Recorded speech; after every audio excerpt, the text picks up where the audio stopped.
When they saw Jesus weeping, some of the people said, "He really does love Lazarus."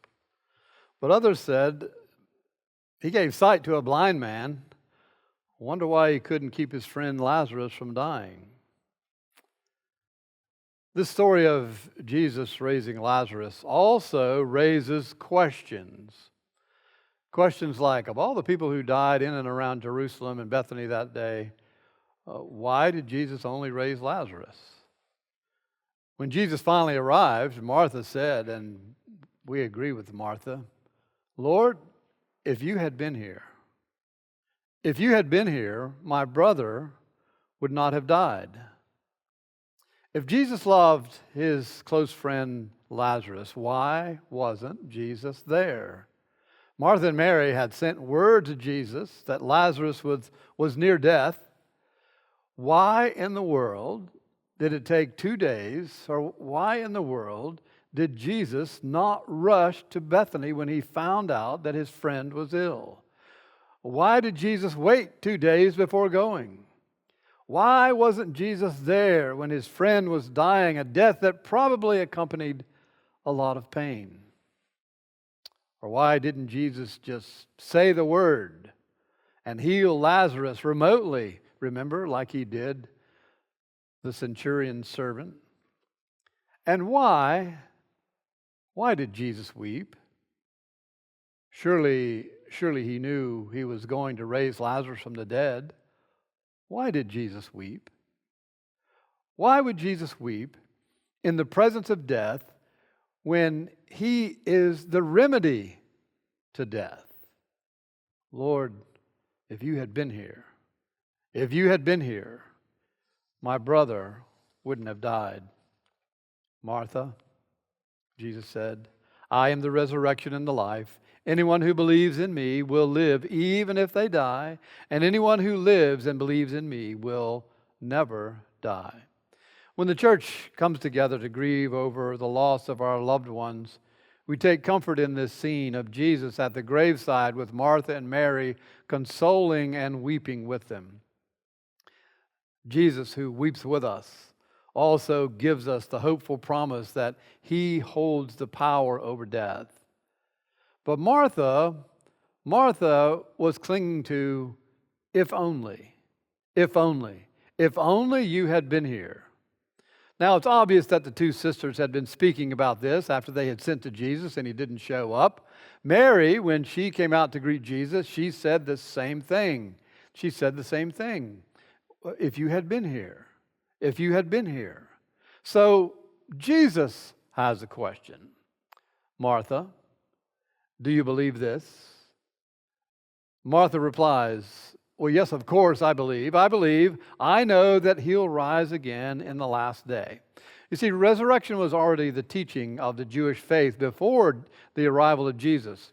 Some didn't believe in the resurrection, but most did. According to the Old Testament passages, they shared Isaiah's vision of a new heaven and a new earth, God's kingdom, a new world, much like the existing world, but with no pain, no suffering, no death, no wars, no injustice.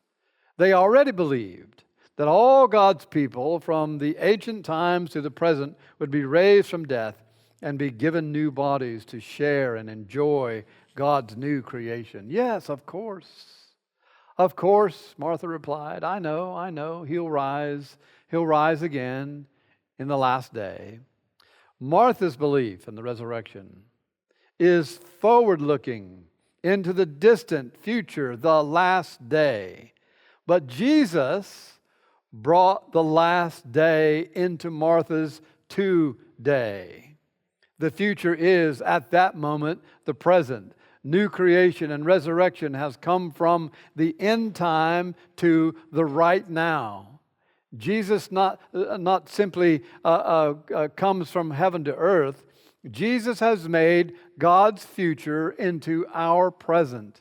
Jesus has entered into the messy and often painful present circumstances of our lives. He crashes the funeral procession, hijacks the microphone, and proclaims for all to hear that in the presence of death, I am life. In the very same way, he entered the suffering of Martha and Mary's grief over the loss of their brother. He is present in our suffering too. And Jesus said, "Look at me, Martha. Look at me, Martha. Resurrection is more than a belief. Resurrection is more than a theory, more than a doctrine. Martha, you are looking at the resurrection." And Jesus is encouraging Martha to take a leap of faith. And faith is the key now, just as it was then. Paul says, "For by grace you are saved, through faith." The key to receiving God's new world in faith, believing in Jesus, trusting that He is the Messiah, the one coming into the world, into our pain and sorrow, and into our death. Why then did Jesus burst into tears and weep after announcing He was the victory over death? Well, John doesn't say specifically, but he does intend for us to find the answer and find the meaning of it. Again, as birth was with Nicodemus, remember we talked about Nicodemus a few weeks ago, and hopefully you're reading along in our Lenten study. If you read along, we'll read the entire book of John. So as birth was to Nicodemus, natural birth was to Nicodemus, and water was to the Samaritan woman at the well, Jesus weeping points to something else. In fact, this entire story is a signpost or a sign story, a revelation of something greater than the story itself. And what it points to is Jesus' own death and resurrection, which would happen just a couple of weeks later, a few days later. Many of the people present that day believed after they witnessed Jesus raise Lazarus, which points to many more believed as a result of Jesus appearing to His followers and others after His death and resurrection. Paul writes to the church at Corinth that Jesus appeared to Peter, then to the rest of the disciples, then He appeared to more than 500 at one time, and then He appeared to Paul. And Jesus weeping points to something else. And that something else isn't simply that Jesus was fully human and had all the emotions and sentiments that we do, and was moved to sobbing at the death of his friend. That is true. That is true. All who saw him and knew him thought he was human, with the ability to laugh and to cry and to be happy and sad. You know, I wish the gospel authors would have recorded the more times of laughter. And you know there had to be more times of laughter. Jesus traipsing around Galilee with 12 other guys, 4 fishermen.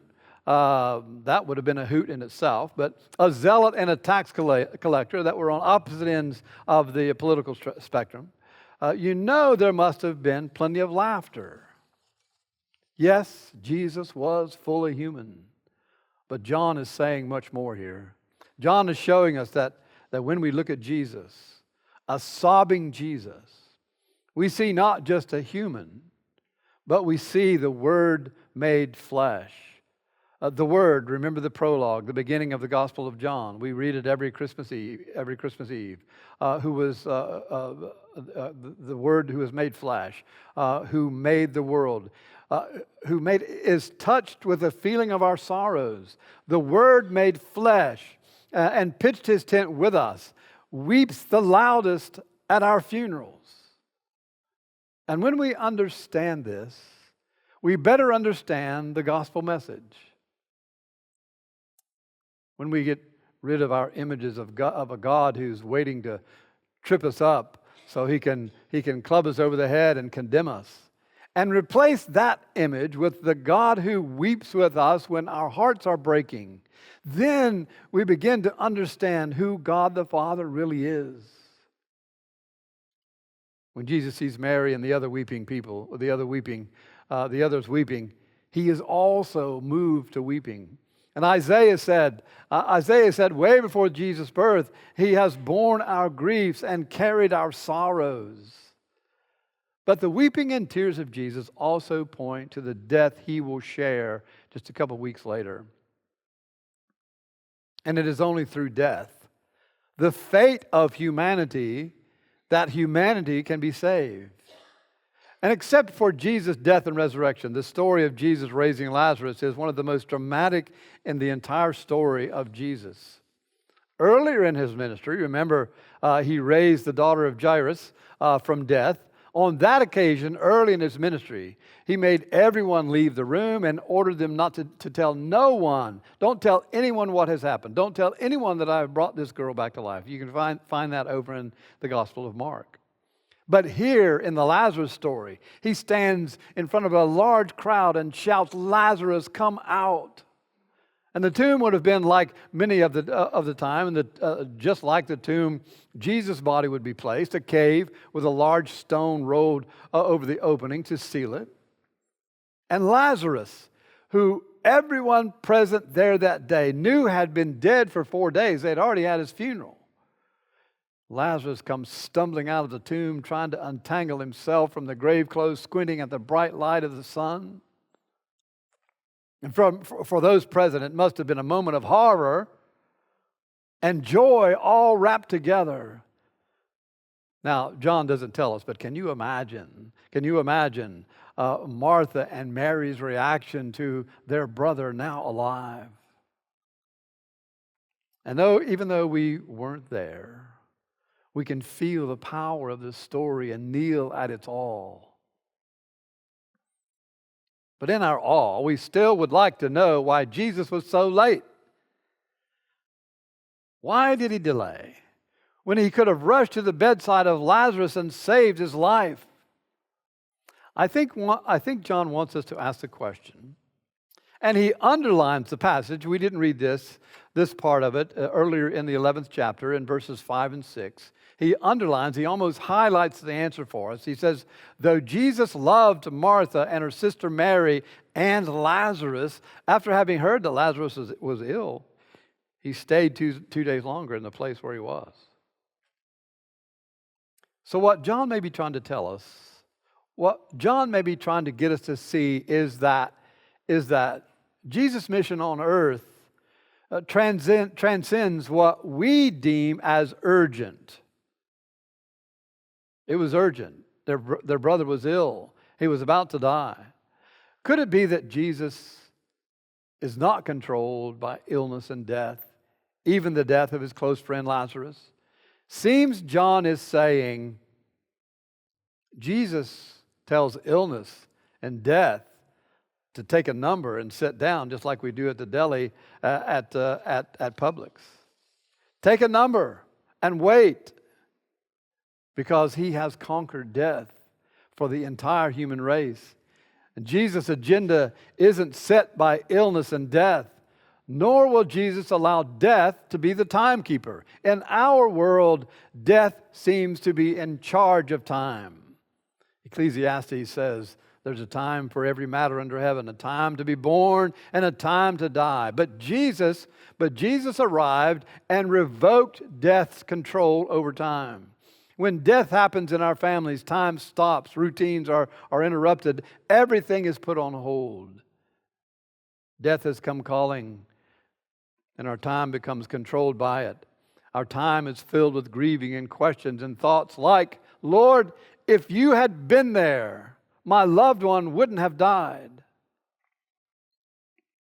But John is trying to tell us that Jesus has come to redeem the time. If Jesus is Lord, and we believe that he is, if Jesus is Lord, then he is the Lord over death. If Jesus is Lord, and we believe that he is, then Jesus is Lord over time, is the Lord over time.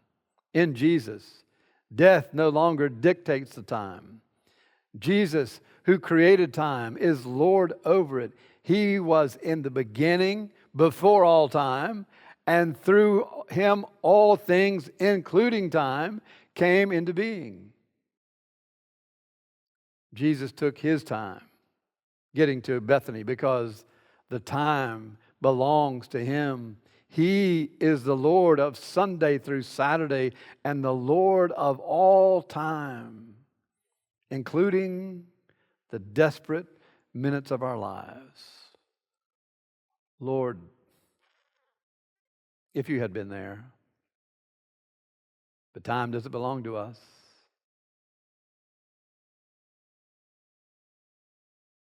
But time doesn't belong to illness and death either. And instead of watching the clock and worrying about our days, let us put our trust in the owner of time. In the name of the Father, and of the Son, and of the Holy Spirit. Amen.